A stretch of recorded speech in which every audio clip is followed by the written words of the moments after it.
Bienvenidos a J-Voz, bienvenidos a la noche, bienvenidos a este programa que está hecho con todo el amor del mundo para que vos y yo nos conectemos y estemos juntos en esta noche de sábado. Bueno, estamos en la radio Soldados, ya lo sabés, fmsoldados.com, en Face FM Soldados y en Twitter @soldadosfm. Si te quieres comunicar conmigo particularmente lo puedes hacer a yelendangelo@yahoo.com.ar y en redes sociales tengo un Insta nuevo que se llama Ayelendanger. Me buscas ahí, nos vamos conectando, vamos tirándonos cosas, siempre con respeto, que es lo mayor que necesitamos los seres humanos para estas vías de comunicarse, que son las redes sociales. Bueno, te digo cuál es mi equipo de laburo de hoy. Estamos con Juan Rivera en la producción y con la técnica. Gracias, Juan. Con la filmación, Leonardo Antoniuk de La Huella Producciones. Nuestro invitado del día es el filósofo Guido Arditi, con quien vamos a hablar de una temática absolutamente actual. A mí me parece que tiene que ver mucho con la vida que llevamos en este cibermundo tecnológico.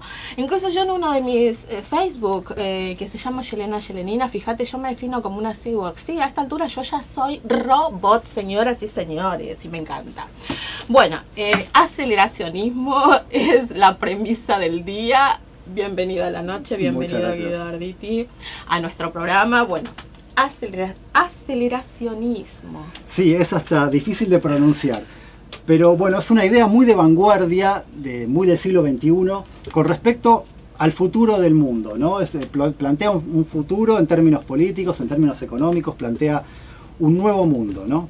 Y en primer lugar, ellos justamente postulan esta idea del postcapitalismo, y ellos dicen que su crítica principal al capitalismo, dicen que lo que ha sucedido es que hemos tendido a pensar históricamente al capitalismo como aquella idea de vanguardia que genera de por sí el progreso, que es el capitalismo y la competencia entre capitales aquello que genera el avance tecnológico. Los aceleracionistas dicen, bueno, esto es absolutamente falso. Y de hecho dan muchos ejemplos. Ellos dicen, bueno, las grandes revoluciones tecnológicas, las más importantes, han sido impulsadas por los estados. Y ellos dicen, bueno, los ferrocarriles, internet, las computadoras, los viajes espaciales, los satélites, los medicamentos, han sido guiados, han sido propulsados por los estados y no por la competencia entre capitales. Esto no hace falta ni siquiera ahondar demasiado en esto para darse cuenta que esto es efectivamente así, porque si bien, por ejemplo, la construcción de vías férreas, claro que beneficia a los capitalistas porque pueden recibir las materias primas y pueden repartir sus productos más fácilmente al resto del país o del mundo, pero claramente ningún capitalista estaría dispuesto a hacer semejante inversión para vías férreas, ¿no? Porque es primero una inversión gigante que posiblemente no puedan hacer, y en segundo lugar, la rentabilidad, digamos, el retorno de esa inversión es muy a largo plazo. Entonces ellos dicen, bueno, no, esto es falso. El objetivo del capitalismo claramente no es el progreso tecnológico, sino que el objetivo del capitalismo es simplemente, como todos sabemos, obtener ganancias. Sí. Y ellos incluso dan ejemplos, dicen, bueno, miren lo que está sucediendo con la industria textil, por ejemplo. La industria textil es muy intensiva en cuanto a mano de obra, requiere muchísima mano de obra, pero justamente como a nivel mundial la mano de obra textil es muy barata, entiéndase China, India, Bangladesh, etc. Bueno, no ha habido grandes innovaciones en el área textil, porque a nadie se preocupa, ningún capitalista le preocupa tener que comprar maquinaria, porque la mano de obra ya es de por sí muy barata. Sí, es barata y además es evasiva. Se han encontrado muchas buquefactorías produciendo en medio del mar para poder evadir impuestos. O sea que además buscan toda la industria textil busca todos los vericuetos en los que se pueden meter, no solo para copiar, sino para evadir impuestos. Señoras y señores, no se puede competir contra eso. Sí. Y bueno, justamente lo que ellos plantean, los aceleracionistas, dicen, bueno, en realidad el capitalismo lo que busca son justamente ganancias a corto plazo, pero lo que está sucediendo hoy por hoy, ellos dicen, bueno, el capitalismo lo que está haciendo, muy por el contrario, está frenando el progreso. Y ellos dicen, bueno, lo que está haciendo, está poniendo la creatividad tecnológica la camisa de fuerza de la acumulación capitalista. O sea, está limitando la imaginación técnica meramente a la relación costo-beneficio, ¿no? Está sometiendo la tecnociencia a objetivos meramente capitalistas, digamos, a objetivos de obtener ganancias. ¿Y en qué revertiría si la tecnociencia sería para uso de los individuos? Bueno, esa es la gran apuesta aceleracionista. Lo que ellos plantean es apropiarse de la técnica a través de los estados, por ejemplo, y que entonces ahí se pueda redirigir el desarrollo tecnológico hacia cuestiones que sean comunales, que sean beneficios para la sociedad entera. En términos de qué tecnologías desarrollar, cómo se desarrollan, cómo se dirigen y cómo se implementan y ese tipo de cuestiones. A mí me parece que para hablar de aceleracionismo debemos citar a Nick Land. Nick Land, sí, es uno de los referentes del aceleracionismo, no es el único, pero es uno de los grandes referentes del aceleracionismo, sin duda. Nick Land, junto con Smisek, junto con Williams, hay muchos. El aceleracionismo lo que tiene es que es como una gran idea que, a diferencia por ahí de otras, no es que tiene un padre único, sino que es más bien un movimiento que tiene muchísimos expositores y muchísimos referentes. Es más bien un movimiento. Es un movimiento así, filosófico muy importante que se dio en Londres y que después este señor Nick Land actualmente vive, creo, en Bangladesh. A mí, justamente con esta idea del aceleracionismo y de la apropiación del modelo tecnológico, a mí se me ocurre, por ejemplo, pensar en Uber. Uber es una plataforma que básicamente no da nada, ni a los conductores no les da nada, digamos, porque el auto lo pone uno mismo, la nafta la pone uno mismo. Pero sin embargo, lo único que da es meramente una plataforma, y a través de esto cobra un 25% de todos los viajes, y la fortuna de Travis Kalanick, el dueño actual de Uber, está estimada en más o menos $6.000 millones. Esto es como si tuviese... Es como si tuviese $1 por cada habitante del planeta, más o menos. Señores y señores. Es increíble. Entonces, digamos, esto es una plataforma que claramente se inventó con el propósito de ganar dinero, de obtener ganancias, pero bien podría ser apropiada, bien podría ser copiada, como ya ha sido copiada, pero yo digo, ¿por qué no pensar un Uber que fuese estatal y que ese 25%, en lugar de fugarse del país, que es lo que sucede, porque aparte se fuga a las Bahamas, después a Holanda y no paga impuestos en ningún lado, que ese 25% quede en el país y bueno, eso sirva para... Los Panama Papers. Bueno, esperemos que para los Panama Papers no, pero bueno, por lo menos para construir escuelas, hospitales, ¿no? Para pagar la deuda, lo que fuere, ¿no? Pero digo... Y bueno, el aceleracionismo lo que plantea es, bueno, esta reapropiación o reorientación del aparato tecnoproductivo hacia demandas que sean colectivas, y ellos plantean solamente 3 demandas, o 4 si se quiere, que son bastante sencillas, y ellos dicen, bueno, si esto se implementa de acá a futuro no sabemos cuáles pueden ser las que sigan, pero estas por ahora serían estas. La primera, y para sorpresa de todos, es la total automatización del trabajo. Ellos plantean la investigación dedicada a tecnologías que reemplacen a los trabajadores y que haya subsidios gubernamentales a la inversión en automatización. Después ya vamos a volver con esto. Bueno, de la mano con esto, la reducción de la semana del trabajo, que tiene que ver con esto, descarbonizar la economía, o sea, el desarrollo de energías limpias, de energías renovables, y la medicina, en general, el mejoramiento de la salud, el alargamiento de la vida, buscar una vida más larga y más sana, ¿no? No más que eso. Y incluso después, plantean una renta universal. Exactamente, claro. Bueno, ellos sí, justamente porque la total automatización del trabajo no sería posible, porque en un principio uno dice, sí, se automatizan todos los trabajos, ¿y qué hacemos todo lo demás después? ¿De qué vivimos? Nada, jugamos a la Play. Jugamos a la Play, pero ¿quién te paga la Play? Claro. Paga la renta universal de 2.500 euros. Porque Máximo podía jugar a la Play todo el día, porque ahí le pagaban la Play, pero decía, ¿quién te paga la Play? Es un tema eso.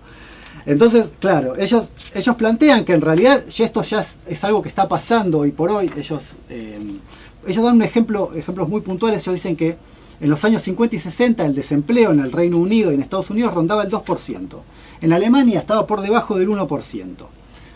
Hoy por hoy se considera que un índice de desempleo óptimo es el 5.5. O sea, se ha quintuplicado en 40 años, 50 años el desempleo. Incluso hoy en día con la revolución del empleo que todo el mundo habla de Donald Trump, que fue tapa de los diarios de todo el mundo, bueno, la tasa de desempleo en Estados Unidos sigue siendo 4%. O sea, sigue estando como lejos de los niveles de los 50 o los 60. Ni hablar de la Argentina, que tenemos un 9%, ¿no? Pero bueno, ellos se basan en un informe del Banco Mundial que plantea que algo así como entre el 47 y el 80% de los empleos actuales van a poder automatizarse dentro de los próximos 20 años. Y entonces van a desaparecer, básicamente el estudio plantea que van a desaparecer 7.1 millones de empleos, a la vez que obviamente se van a crear otros, pero se van a crear 2.1 millones, con lo cual van a desaparecer 5 millones de puestos de trabajo. A partir de, bueno, los drones cargueros, los vehículos autónomos, los subtes autónomos, que ya hay, en España ya hay. Entonces, bueno, lo que plantean es justamente un mundo post-trabajo, y como vos bien decías, plantean esta cuestión de del ingreso básico universal, que es una idea muy vieja, en realidad. El ingreso básico universal es una idea que nació con Thomas Paine. Thomas Paine es considerado uno de los padres fundadores de Estados Unidos, y en un libro suyo llamado Justicia Agraria, que es de 1795, o sea, es realmente muy viejo, él plantea esta idea del ingreso básico universal y de darle a todos los ciudadanos una cantidad de dinero suficiente para vivir. A todos los ciudadanos, sin condición alguna. Y que esto sería una solución necesaria al problema del desempleo tecnológico. Hoy por hoy esta idea del ingreso básico universal tiene muchos adeptos, incluso entre las grandes personalidades, incluso entre grandes personalidades del mundo capitalista, digamos. Sí. Por ejemplo, Mark Zuckerberg es un referente de esta idea del ingreso básico universal. Bernie Sanders, bueno, Stephen Hawking, que ahora falleció, pero era también partidario. E incluso Bill Gates plantea algo muy parecido con su idea de un impuesto a los robots. Y Bill Gates tiene una idea de cobrarle un impuesto a los robots para compensar la falta de empleo a causa de la automatización. Con respecto a esto, me gustaría integrar a este debate que los aceleracionistas son los adeptos a la inteligencia artificial.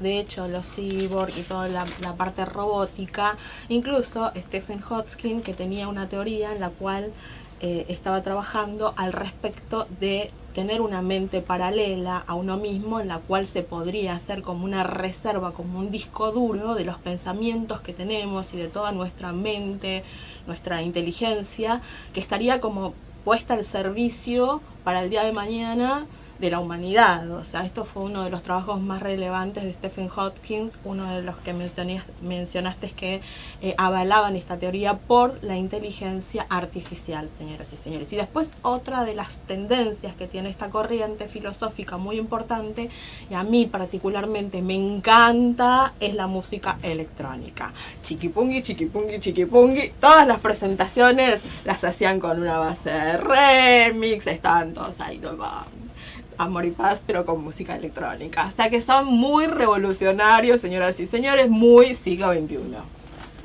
Sí, claro, en realidad, sí. Ellos, si bien son postcapitalistas, digamos, ellos plantean como una salida al postcapitalismo, digamos, lo que plantean es una salida hacia adelante, si se quiere, no un retroceso a un estadio. Sí, es acelerar el capitalismo una vuelta de tuerca más. Es darle un cambio más al capitalismo y generar como una corriente mucho más capitalista que la actual. Porque ellos plantean una salida del mercado. Sí, salida del mercado, pero poder individual. O sea, sí, salgamos del mercado, pero dame el poder a mí. Sí. O sea, es sumamente power a nivel narcisista. Es lo que hoy vivimos, señoras y señores. Realmente somos aceleracionistas. Todavía no. Pero creo que es una corriente que está pegando, digamos, subliminalmente sin que lo sepamos. Eso puede ser, y aparte en realidad, como estábamos diciendo, se están dando las condiciones para que esto suceda. Cada vez más, esto que hablábamos del ingreso básico universal, bueno, es cierto que en Canadá, en Estados Unidos, en Suecia y en Finlandia ya se han hecho experimentos con ingreso básico universal a pequeña escala. De hecho, esto lo he mencionado en otro programa anteriormente, pero en Suiza se hizo un referéndum. O sea, en Suiza se hizo un referéndum para darle a la gente un ingreso de $2.500 mensuales a cada ciudadano, un ingreso básico universal a cada ciudadano suizo a partir del 2016, en el año en el que hubo un referéndum, pero la gente votó en contra. 77% en contra un 23% a favor. Pero bueno, en estas líneas los aceleracionistas plantean que hoy por hoy hay un 87% de las personas que afirma que su trabajo no le resulta interesante. Para las mayorías el trabajo no ofrece sentido ni satisfacción, solo sirve para pagar las cuentas. Y lo que ellos plantean es, a través de esta idea del ingreso básico universal, que la gente ya no dependa de un trabajo para sobrevivir y que la gente tenga la capacidad de elegir su vida, digamos, en términos de fomentar sus intereses culturales, intelectuales, físicos, deportivos, científicos, y que no tenga que trabajar ciegamente para sobrevivir. Bueno, las ventajas son obvias, ¿no? Pero bueno, voy a mencionar algunas. Reducción de la pobreza, mejora de la salud, menor abandono escolar y universitario, obviamente, disminución de delitos menores, mayor tiempo para pasar con la familia y amigos, la opción entre trabajar o no, el fin de la coerción, la obligación a trabajar, hacer algo del trabajo algo más voluntario que coercitivo, y tener tiempo para detenerse y reflexionar. Seguro, ¿no? El ocio creativo, señoras y señores. Esto es muy aceleracionista. Incluso también la intervención de las redes sociales, también como una de las herramientas como para poder conectarse y también evadir, ¿no? O sea, poder tener tiempo también, ese tiempo que a veces tenemos para poder hacer lo que uno quiere. Bueno, lo plantean así como que la informática tiene que seguir creciendo y es una de las herramientas del aceleracionismo. Sí, y bueno, se me ocurre, muchos dirán, bueno, está bien, todo muy lindo estas ideas, pero ¿cómo se financia, no? Y ellos tienen unas ideas, algunas, de cómo esto se puede financiar. Ellos plantean que ya de por sí la automatización de la economía va a generar una mayor producción de riquezas a menor costo. Eso es así necesariamente, porque la implementación de máquinas lleva a eso, un aumento de la productividad con un costo inferior. Entonces va a haber una producción mayor y esa producción ya genera de por sí mayor riqueza, ¿no? Entonces con solamente la posibilidad de cobrar impuestos o mayores impuestos ahí, ya la recaudación sería mayor, ¿no? Automáticamente. Pero bueno, ellos plantean financiarlo con un aumento de los impuestos a los ricos, un impuesto sobre las herencias y también, al igual que los decrecionistas, que es otra idea que hemos trabajado. Una contracorriente. Sí, que hemos trabajado en otro programa, un impuesto a las emisiones de carbono. Sí, claro, porque evidentemente los recursos del petróleo son limitados y además absolutamente sucios para lo que es la atmósfera. Bueno, todos son como leones, si no te los comes primeros, ellos te van a comer a vos. Así que todo vuelve, la rueda de la existencia gira eternamente, dice Nietzsche. Me parece que tiene mucho que ver con esto, con el aceleracionismo. Estos videos los encontrás en el canal del filósofo Guido Arditi en YouTube. Y yo le doy las gracias a todos por estar compartiendo. Esto ha sido todo. Gracias.